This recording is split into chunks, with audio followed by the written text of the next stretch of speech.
নমস্কার বন্ধুরা, গানে গানে রান্নার চ্যানেলে সবাইকে স্বাগত। আর ডিম তো আমরা অনেকে অনেক রকমভাবে খেয়েছি। আজকের আমি একটা ডিমের নতুন একটা রেসিপি শেয়ার করব, যেটা ভাত, রুটি, পরোটার সাথে কিন্তু খেতে খুবই দারুণ লাগে। দেখুন, এইরকমই একটা রেসিপি আমি শেয়ার করব মটরশুঁটি দিয়ে ডিমের। আর এটা খেতে একদম ফাটাফাটি লাগে। তা চলুন বন্ধুরা, আমি কীভাবে বানাচ্ছি সেটা আপনাদের সাথে শেয়ার করি। আর নতুন বন্ধু হলে প্লিজ চ্যানেলটা সাবস্ক্রাইব করে পাশে থেকে যাবেন। আর যদি আপনারা ইউটিউব থেকে দেখেন তাহলে সাবস্ক্রাইব করবেন। আর যদি ফেসবুক থেকে তাহলে তাহলে আপনারা ফলো করে দেবেন। তাই এখানে আমি প্রথমে একটা কড়াই নিয়েছি, আর কড়াইয়ের মধ্যে আমি কিছুটা পরিমাণ জল দিলাম, আর জলের মধ্যে একটা বাটি বসিয়ে দিলাম। দেখুন, বাটির মধ্যে আমি এখন দিয়ে দেব কিছুটা কাঁচা মটরশুঁটি। এখন বাজারে মটরশুঁটি পাওয়া যাচ্ছে, অলরেডি দাম একটু বেশি, তো আমি একটু মটরশুঁটি নিয়ে নিলাম, নিয়ে বাটির মধ্যে দিলাম। দেখুন, আর বাটিটা মিডিল করে বসিয়ে দিয়েছি। আর এখন সাইড দিয়ে আমি কিছু টমেটো কেটে রেখেছিলাম, একটা টমেটো পিস পিস করে, সেগুলো আমি সাইডে দিয়ে দেবো। দেখুন, এইভাবে টমেটোগুলো দিলাম এবং পেঁয়াজগুলো টুকরো টুকরো করে রেখেছিলাম, পেঁয়াজগুলো এরকম দিয়ে দেবো। একটা বড় পেঁয়াজ এইভাবে টুকরো টুকরো করে দিয়ে দিলাম। আর দিয়ে দেবো 4 কোয়া রসুন, 4 কোয়া রসুন দিলাম। আর এরকম কুচিয়ে রাখার আদাগুলো দিয়ে দিলাম। আপনারা চাইলে এখানে কাঁচা লঙ্কাটা দিতে পারেন, আমি কাঁচা লঙ্কাটা পরে দেবো, যখন মিক্স করবো এটা তখন দিয়ে দেবো মিক্সারে। তো দিয়ে দিলাম, দেখুন এইভাবে সাজিয়ে দিলাম। এখন কিন্তু গ্যাসটা অন করিনি আমি এখন। আর একটা কেক মেকারের মধ্যে আমি এখানে কিছুটা তেল ব্রাশ করে আর 4টে ডিম ফাটিয়ে আমি এর মধ্যে দিয়ে দিলাম। দেখুন, 4টে ডিম আমি একটু লবণ একটু হলুদ দিয়ে ফাটিয়ে নিয়েছি, নিয়ে আমি এর মধ্যে দিলাম।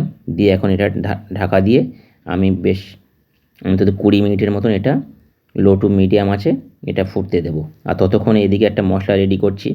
1 চামচ লঙ্কার গুঁড়ো, আর একটু হলুদের গুঁড়ো, আর দিয়ে দেবো 1 চামচ ধনে গুঁড়ো, 1 চামচের একটু কম, হাফ চামচের একটু বেশি জিরে গুঁড়ো দিয়ে দিলাম।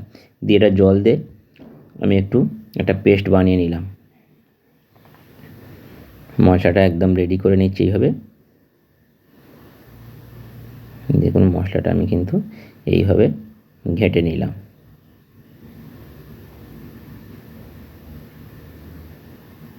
মশলাটা এখন সাইডে রেখে দেবো। আর এখন আমি দেখব কেমন হয়েছে ওটা, খুলে দেখব। দেখুন, একদম ডিমটা একদম হয়ে গেছে কিছুটা, ডিমটা এক সাইড সরে গেছে, আর ডিমটা অলরেডি হয়ে গেছে। আমি এখন এটা নামিয়ে নেব।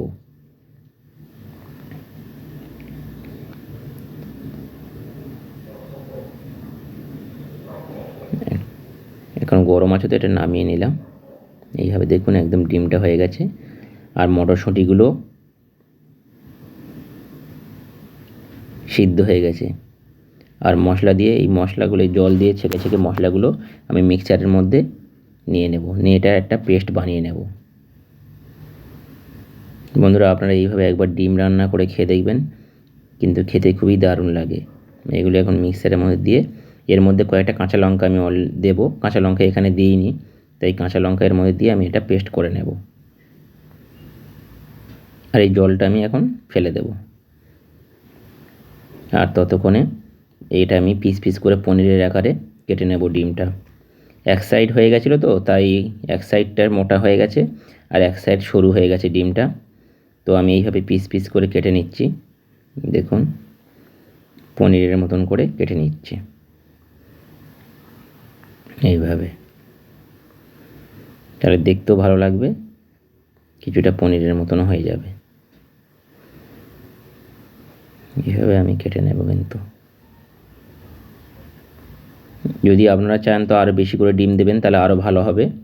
আমি তো 3টে ডিম 4টে ডিম দিয়ে বানিয়েছি, আপনারা চাইলে 5-6টা ডিম দিতে পারেন, তাহলে অনেক ভালো। এইভাবে আমি কেটে নিলাম। দেখুন, পনিরের মতন এইভাবে কেটে নিয়েছি।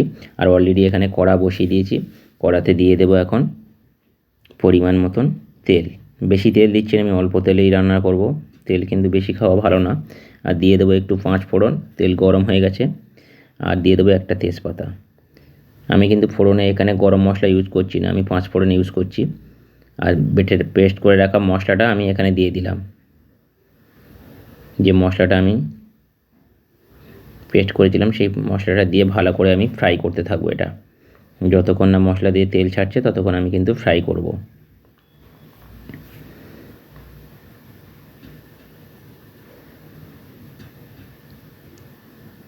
এইভাবে আমি বেশ কিছুক্ষণ ফ্রাই করে নেব।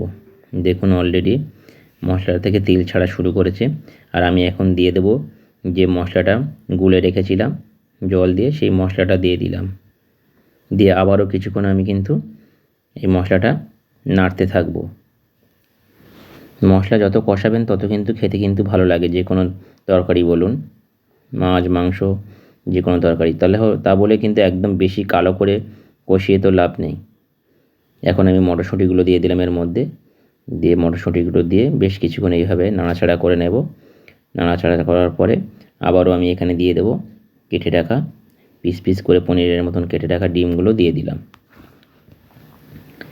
দিয়ে আবারও বেশ কিছুক্ষণ আমি কষিয়ে নেব এইভাবে। দেখুন এইভাবে আপনারা চাইলে এই পনিরের আকারের ডিমটা আপনারা তেলের মধ্যে ফ্রাই করতে পারেন, কিন্তু আমি করছি না। এইটা একটা এরকম খেতে লাগে, আর যখন ফ্রাই করবেন তখনও একরকম খেতে লাগে কিন্তু। দেখুন অলরেডি এরকম কষিয়ে নিলাম। এখন একটু দিয়ে দেবো স্বাদ মতন লবণ। লবণটা দিয়ে দিলাম স্বাদ মতন। দিয়ে আবার একটু কষিয়ে টষিয়ে নিয়ে আমি দিয়ে দেবো মিক্সার ধোয়া জলটা দিয়ে দিলাম। আরও একটু জল লাগবে, আমি আরও একটু জল পরে দিয়ে দেব। দেখুন কি দারুণ দেখতে লাগছে, খেতে কিন্তু সেই লাগে বন্ধুরা। আরও একটু জল দিয়ে দিলাম আমি। বেশি আমি এটা ঝোল ঝোল করব না, এটা ভাত রুটি পরোটার সাথে খেতে কিন্তু দারুণ লাগে, তাই আমি একদম একটু গ্রেভিটা একটু মোটা মোটা রাখবো। আপনারা কিন্তু এইভাবে একবার বাড়িতে ট্রাই করতে পারেন। দেখুন ফুটে গেছে, ফুটে গেছে অলরেডি। আর আমি এখন এটার মধ্যে দিয়ে দেবো অল্প করে গরম মশলা। আপনারা যদি গরম মশলা দেন তাহলে ধনেপাতা দেবেন না, যদি ধনেপাতা দেন তাহলে কিন্তু গরম মশলা দেবেন না। তো আমি এখানে ধনেপাতার পরিবর্তে গরম মশলা ইউজ করলাম। গরম মশলা দেওয়ার পরে আমি আর একটুখানি নাড়াচাড়া করে আমি নামিয়ে নেব। আর দেখুন ডিমের রেসিপিটা কি দারুণ হয়েছে দেখতে, আর খেতেই কিন্তু সেই লাগে বন্ধুরা, গরম গরম ভাত পরোটা রুটির সাথে। তো আমি এখন নামিয়ে সার্ভ করে দেখাবো। দেখুন একদম রেডি ডিমের রেসিপিটা। তো কেমন লাগলো আপনারা আমাকে কমেন্টের মাধ্যমে জানাবেন। Bye bye.